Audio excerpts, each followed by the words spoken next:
করছে জানা ফেরি করতে হবে লাগে না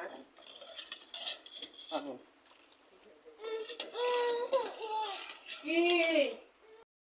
গন্ধ কাজ একবার দিন না মিশে গেছে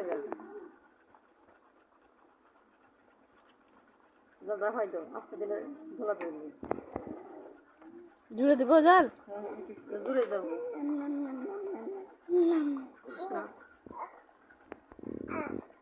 এখানে আমরা ডিমের লাচ্ছি বানাচ্ছি তাই না দেখি কি হয়